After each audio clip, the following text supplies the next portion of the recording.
এভারকেয়ার হাসপাতাল থেকে শরীফ ওসমান হাদিকে হযরত শাহজালাল আন্তর্জাতিক বিমানবন্দরের উদ্দেশ্যে নিয়ে যাওয়া হচ্ছে।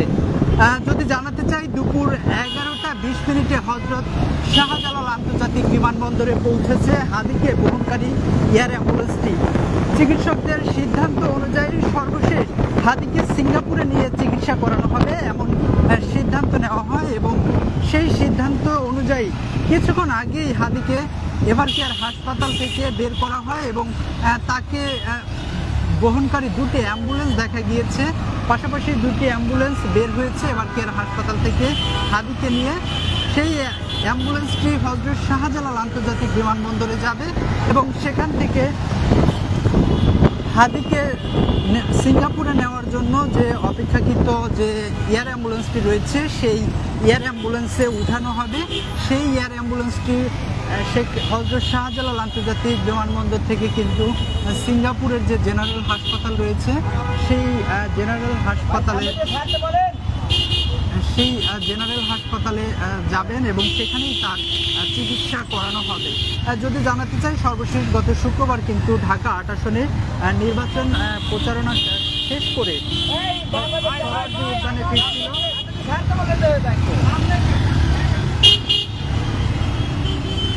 একটি রিকশাযোগে ফিরছিল শরীফ ওসমান হাদি এবং সেখান থেকেই বিজয়নগর এলাকায় যখন পৌঁছায় তখন কিন্তু হাদিকে লক্ষ্য করে গুলি করা হয় এবং সেই গুলিতেই মূলত হাদি গুরুতর আহত হয়ে পড়ে এবং পরবর্তীতে তাকে সেখান থেকে রক্তাক্ত অবস্থায় উদ্ধার করে ঢাকা মেডিকেলে নিয়ে যাওয়া হয়। ঢাকা মেডিকেলে নেওয়ার পরেই আপনারা জানেন চিকিৎসকরা যেটি জানিয়েছিল হাদির অবস্থা খুবই গুরুতর এবং সেই রাতেই ঢাকা মেডিকেল থেকে তাকে এভারকেয়ার হাসপাতালে পাঠিয়ে দেওয়া হয়েছে এবং এভারকেয়ার হাসপাতালে হাদি চিকিৎসা নিচ্ছিল। তবে সর্বশেষ চিকিৎসকদের পরামর্শ এবং পরিবারের সিদ্ধান্ত অনুযায়ী হাদিকে এই এভারকেয়ার হাসপাতাল থেকে সিঙ্গাপুরে নিয়ে যাওয়া হচ্ছে।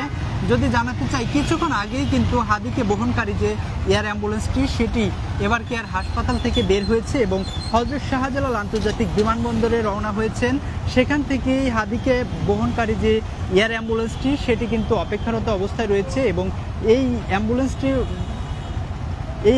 হযরত শাহজালাল আন্তর্জাতিক বিমানবন্দরে পৌঁছানোর পরেই যে এয়ার অ্যাম্বুলেন্স রয়েছে সেই এয়ার অ্যাম্বুলেন্সে করেই সিঙ্গাপুরে নিয়ে যাওয়া হবে হাদিকে। যদি জানাতে চাই, হাদিকে উপর যে গুলি সেই গুলি কেন করা হয়েছিল সেই প্রতিবাদে কিন্তু আজকে কেন্দ্রীয় শহীদ মিনারে সর্বদলীয় দলের একটি বিক্ষোভ মিছিলের আয়োজন করা হয়েছে এবং 3টায় সেই বিক্ষোভ মিছিলটি অনুষ্ঠিত হবে। সেই মিছিলে কিন্তু ইনকিলাব মঞ্চ যদিও আয়োজন করেছে, তবে বিএনপি জামাত সহ সর্বদলীয় নেতাকর্মীরা সেই মিছিলে কিন্তু অংশ নেওয়ার কথা রয়েছে। মাথা নাড়ায় না। সেই মিছিলে অংশ নেওয়ার কথা রয়েছে এবং এর মধ্যে কিন্তু আপনারা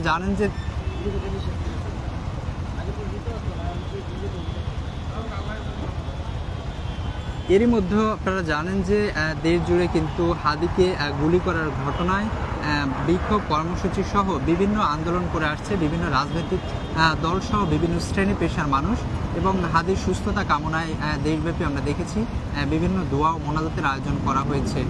যেটি দেখছিলেন যে কিছুটা সামনেই রয়েছে হাদিকে বহনকারী যে অ্যাম্বুলেন্স।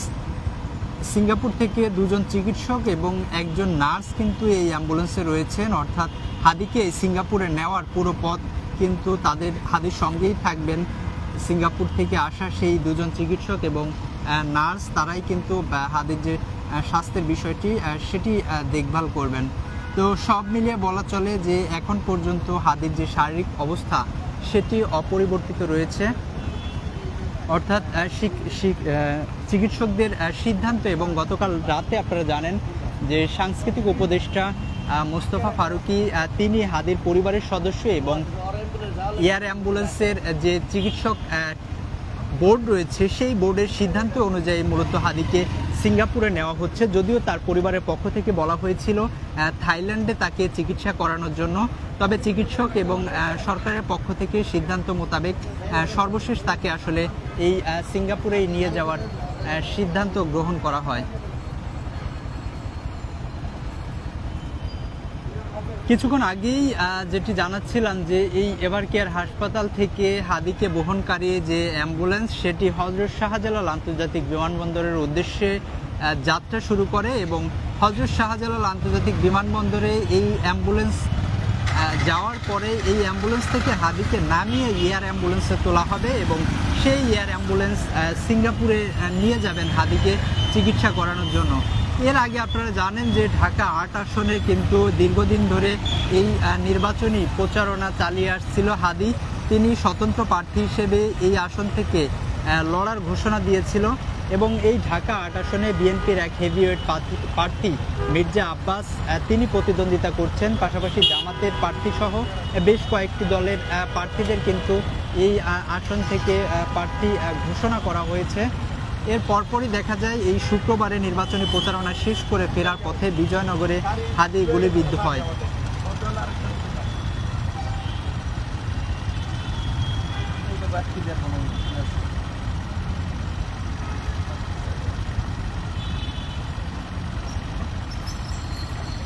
দর্শক, কিছুটা সামনেই রয়েছে হাদিকে বহনকারী যে অ্যাম্বুলেন্স, সেই অ্যাম্বুলেন্স আমরা দেখেছি দুটি অ্যাম্বুলেন্স কিন্তু এভার কেয়ার হাসপাতাল থেকে বের হয়েছে এবং সেই দুটি অ্যাম্বুলেন্সে সিঙ্গাপুরের দুজন চিকিৎসক এবং একজন নার্স রয়েছে। সেটি হযরত শাহজালাল আন্তর্জাতিক বিমানবন্দরে যাওয়ার পরেই তাকে এয়ার অ্যাম্বুলেন্সে তোলা হবে। সেখান থেকে তাকে সিঙ্গাপুর জেনারেল হাসপাতালে নিয়ে যাওয়া হবে এবং সেখানে নিয়েই হাদির চিকিৎসা করানো হবে।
কিছুক্ষণ আগে যেটি জানাচ্ছিলাম এভার কেয়ার হাসপাতাল থেকে শরীফ ওসমান হাদিকে হযরত শাহজালাল আন্তর্জাতিক বিমানবন্দরের উদ্দেশ্যে নিয়ে যাওয়া হয়েছে এবং তাকে নেওয়ার জন্য দুটি অ্যাম্বুলেন্স আমরা দেখেছি এভার কেয়ার হাসপাতাল থেকে বের হয়েছে এবং সেই অ্যাম্বুলেন্সে সিঙ্গাপুরের দুজন চিকিৎসক একজন নার্স রয়েছে। এছাড়া এভার কেয়ার হাসপাতালের যে মেডিকেল বোর্ড সেই বোর্ডের যারা চিকিৎসক রয়েছে তারা রয়েছেন এবং সেই অ্যাম্বুলেন্সটি কিছুক্ষণ আগে যেটি জানিয়েছিলাম যে এভার কেয়ার থেকে বের হয়ে হযরত শাহজালাল আন্তর্জাতিক বিমানবন্দরের উদ্দেশ্যে যাত্রা শুরু করেছে।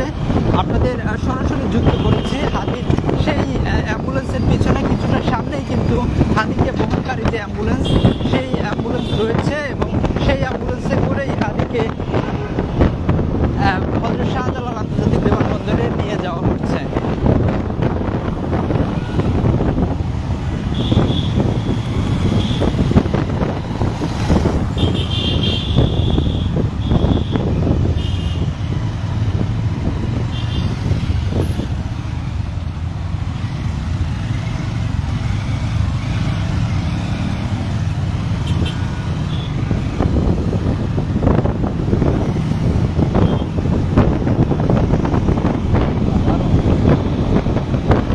দর্শক দেখছিলেন এরই মধ্যে 300 ফিটের যে সড়ক রয়েছে সেই 300 ফিট সড়ক দিয়ে অতিক্রম করেছে হাদিকে বহনকারী এয়ার অ্যাম্বুলেন্স।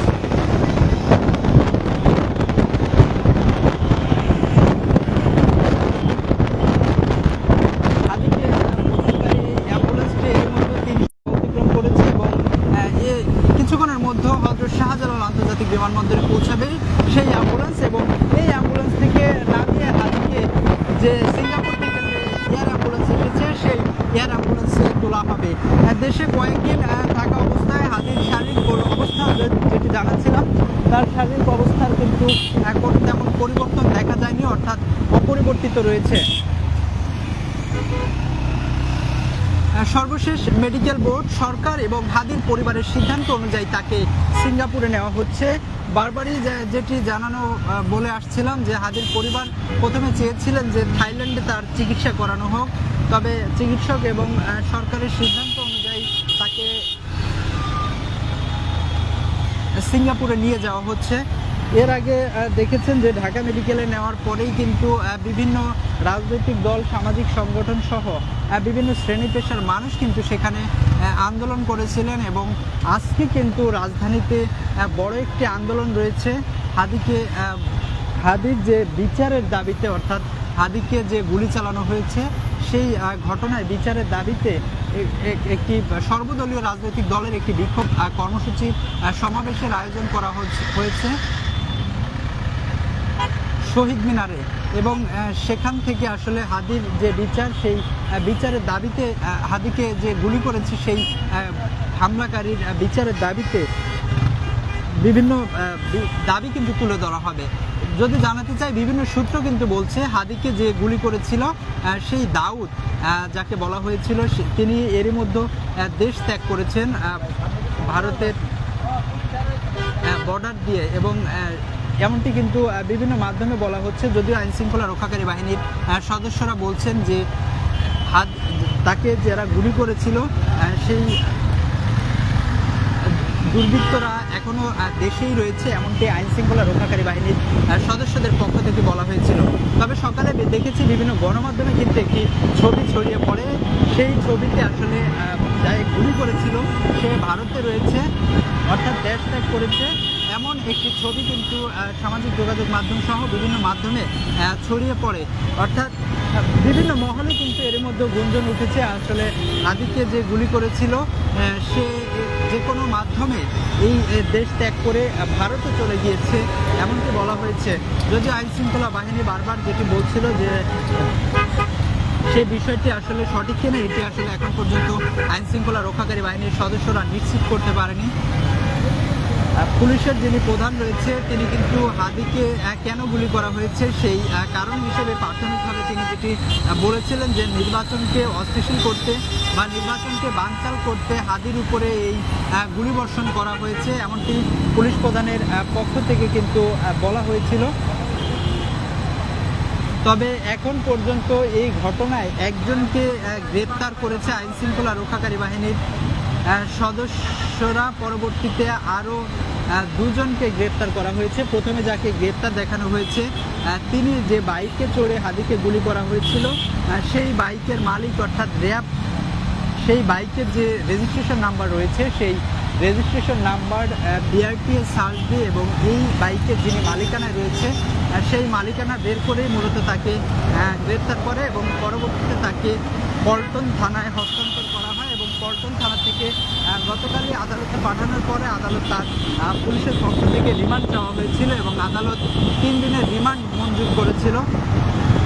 তবে তার যে গ্রামের বাড়ি রয়েছে সেই গ্রামের বাড়ির লোকজন আসলে যেটি বলছিল, তিনি পেশায় একজন রাজমিস্ত্রি, অর্থাৎ দীর্ঘ 15 বছর তিনি রাজমিস্ত্রির কাজ করতেন, এবং সেখান থেকে তিনি কন্ট্রাক্টারি শুরু করেন, এবং ঢাকায় এসে আসলে কন্ট্রাক্টার হিসেবে তিনি কাজ করছিলেন।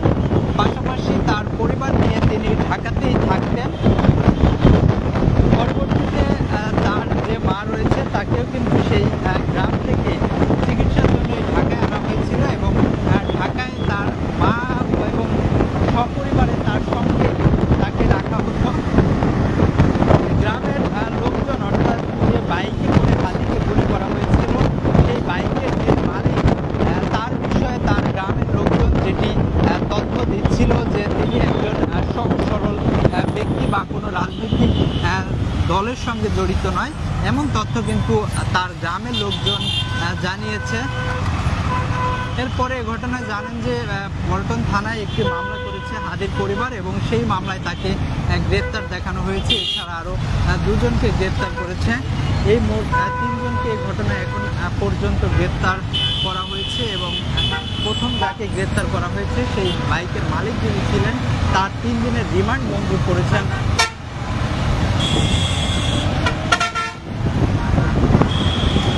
3 দিনের রিমান্ড মঞ্জুর করে পুলিশের কাছে দিয়েছে। আরও জিজ্ঞাসাবাদ রয়েছে, সেই জিজ্ঞাসাবাদ শেষে আসলে জানা যাবে বাইকের মালিক যিনি ছিলেন তিনি এই ঘটনার সঙ্গে জড়িত কিনা। যদিও তাকে গ্রেপ্তারের পরেই তিনি যেটি বলেছেন যে আসলে বাইকটি গত কয়েকদিন আগেই তিনি বিক্রি করে দিয়েছেন এবং এই হামলা বা এই ঘটনার সাথে বা হাদির উপরে যে গুলি চালানো হয়েছে সেই পরিকল্পনার সঙ্গে আসলে তিনি কোনোভাবেই যুক্ত নয় এমন দাবি তার পক্ষ থেকে করা হয়েছে। এই মুহূর্তে আমরা রাজধানীর যে খিলক্ষেত এলাকা রয়েছে সেই খিলক্ষেত এলাকায় অবস্থান করছি, অর্থাৎ আমাদের কিছুটা সামনেই রয়েছে হাদিকে বহনকারী যে অ্যাম্বুলেন্স, সেই অ্যাম্বুলেন্সটি এবং এই অ্যাম্বুলেন্স হযরত শাহজালাল আন্তর্জাতিক বিমানবন্দরে যাবে এবং সেখান থেকে হাদিকে নিতে সকাল 11টা 20 মিনিটে যে এয়ার অ্যাম্বুলেন্সটি সিঙ্গাপুর থেকে এসেছে সেই সিঙ্গাপুরের যে এয়ার অ্যাম্বুলেন্সে তোলা হবে হাদিকে, সেখান থেকে তাকে সিঙ্গাপুর জেনারেল হাসপাতালে নিয়ে যাওয়া হবে। সেই সিঙ্গাপুর জেনারেল হাসপাতালে হাদির চিকিৎসা করানো হবে এমন তথ্য কিন্তু গতকাল রাতেই এভার কেয়ারের যে মেডিকেল বোর্ড রয়েছে অর্থাৎ হাদিকে চিকিৎসার যে চিকিৎসক বোর্ড রয়েছে সেই বোর্ড থেকে কিন্তু জানানো হয়েছে। এবং যদি জানাতে চাই হাদির এই চিকিৎসার যে ব্যয়ভার সেটি সম্পূর্ণ সরকারের পক্ষ থেকে করা হচ্ছে, অর্থাৎ হাদির চিকিৎসার ব্যয় সম্পূর্ণ সরকারই বহন করবে।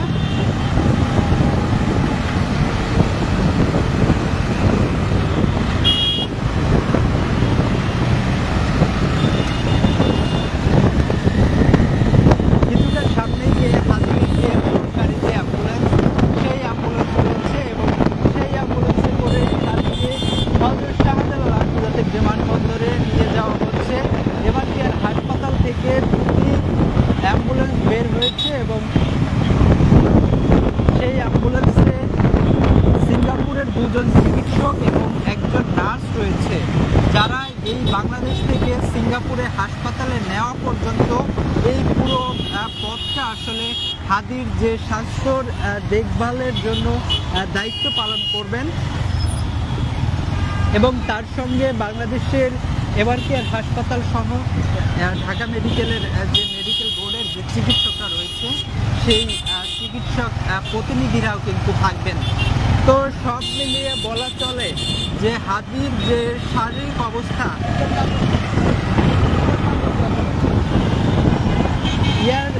হাদিকে বহনকারী যে অ্যাম্বুলেন্স সেটি এরই মধ্যে খিলক্ষেত এলাকা অতিক্রম করেছে, অর্থাৎ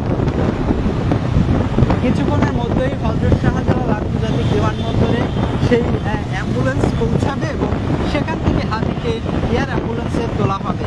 তো এখন পর্যন্ত যদি হাদির শারীরিক পরিস্থিতি আপনাদের জানাতে চাই, তার শারীরিক অবস্থা এখনও অপরিবর্তিত রয়েছে, তবে চিকিৎসকদের পক্ষ থেকে যেটি বলা হয়েছে তার যে মস্তিষ্ক সেটি আসলে কাজ করছে, যে কারণে তাকে বাঁচানোর একটা সম্ভাবনা থেকে এই এভার কেয়ার হাসপাতাল থেকে তাকে সিঙ্গাপুরে নিয়ে যাওয়া হচ্ছে। দর্শক আমাদের সঙ্গে যুক্ত থাকুন, কিছুক্ষণের মধ্যে হাদিকে বহনকারী অ্যাম্বুলেন্স হযরত শাহজালাল আন্তর্জাতিক বিমানবন্দরে পৌঁছাবে এবং সেখান থেকে আপনাদের সরাসরি দেখানোর চেষ্টা করব হাদিকে এয়ার অ্যাম্বুলেন্সে করে সিঙ্গাপুরে নেওয়ার যে শারীরিক তথ্য সেই তথ্য জানানোর চেষ্টা করব।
আমরা এই মুহূর্তে রয়েছি হযরত শাহজালাল আন্তর্জাতিক বিমানবন্দরের কাছে এবং হাদিকে বহনকারী যে অ্যাম্বুলেন্স সেটি কিন্তু এরই মধ্যে হযরত শাহজালাল আন্তর্জাতিক বিমানবন্দরে পৌঁছে গিয়েছে। কিছুক্ষণ মধ্যেই তাকে এই হযরত শাহজালাল আন্তর্জাতিক বিমানবন্দর থেকে সিঙ্গাপুর থেকে আসা যে অ্যাম্বুলেন্স সেই অ্যাম্বুলেন্সে তোলা হবে এবং এই অ্যাম্বুলেন্সে করেই তাকে সিঙ্গাপুর জেনারেল হাসপাতালে নিয়ে যাওয়া হবে।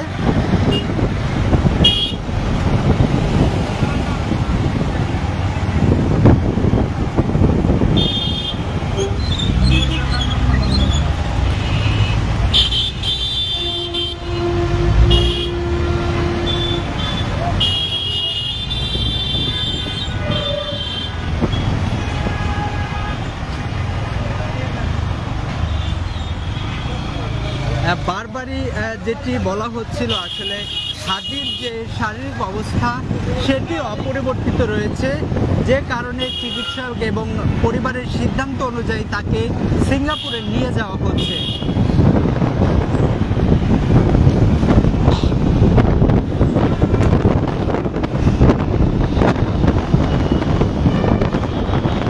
বিভিন্ন রাজনৈতিক মহল সহ বিভিন্ন শ্রেণী পেশার মানুষ তারা যেটি বলছে আসলে এই হাদিকে গুলির মধ্য দিয়ে আওয়ামী লীগের সহ আওয়ামী লীগের সহযোগী সংগঠন যারা রয়েছে তারা আসলে এই নির্বাচনকে বানচাল করতেই হাদির উপরে এই গুলি চালিয়েছে এমনকি বলা হচ্ছে এবং পুলিশের যিনি প্রধান রয়েছে আইজিপি তিনিও যেটি জানিয়েছেন হাদিকে গুলি করা আসলে এটি জানান দেয় যে নির্বাচন বানচাল করা সেটির কারণে আসলে হাদির উপরে গুলি বর্ষণ করা হয়েছে এমনকি পুলিশ প্রধানের পক্ষ থেকেও জানানো হয়েছে।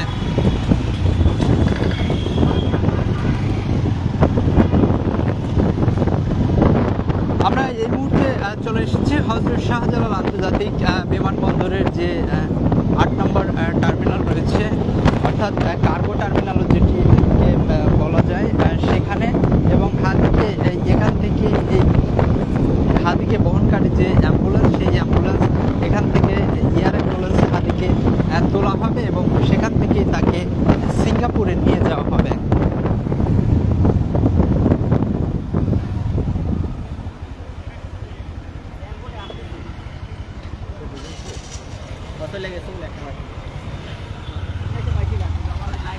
দর্শক যেমনটি দেখছিলেন যে হাদিকে বহনকারী যে অ্যাম্বুলেন্স দুটি ছিল সেই অ্যাম্বুলেন্স হযরত শাহজালাল আন্তর্জাতিক বিমানবন্দরে প্রবেশ করেছে এবং সেখান থেকে তাকে এই যে এয়ার অ্যাম্বুলেন্স এসেছিল সেই এয়ার অ্যাম্বুলেন্সে করে আসলে এখান থেকে তাকে সিঙ্গাপুর জেনারেল হাসপাতালে নিয়ে যাওয়া হবে। এর মধ্যে কিন্তু এভার কেয়ার হাসপাতালের মতো এই হযরত শাহজালাল আন্তর্জাতিক বিমানবন্দরে কিন্তু আইন শৃঙ্খলা রক্ষাকারী বাহিনীর সদস্যরা কিন্তু এই পুরো ৮ নম্বর গেট যেটি অর্থাৎ এই কার্গো বিমান বা কার্গো টার্মিনাল যেটি সেই টার্মিনাল নিরাপত্তার চাদরে ঢেকে রেখেছে। কিছুক্ষণ আগেই এই গেট দিয়ে প্রবেশ করেছে হাদিকে বহনকারী যে দুটি অ্যাম্বুলেন্স এভার কেয়ার হাসপাতাল থেকে বের হয়েছিল সেই অ্যাম্বুলেন্স দুটি এবং সেখানে সিঙ্গাপুর থেকে আসা দুজন চিকিৎসক এবং একজন নার্স কিন্তু সেই অ্যাম্বুলেন্সের মধ্য ছিল এবং বলা হচ্ছে এই পুরো পথ জুড়েই আসলে হাদির যে শারীরিক দেখভাল সেটি করার জন্য সেই চিকিৎসক এবং নার্সটা হাদির সঙ্গেই থাকবেন। পাশাপাশি আমাদের এভার কেয়ার হাসপাতালের হাদির চিকিৎসার জন্য যে মেডিকেল টিম গঠন করা হয়েছিল সেই মেডিকেল টিমের চিকিৎসকরাও থাকবেন। এই ছিল হাদির সিঙ্গাপুর যাত্রার সর্বশেষ তথ্য।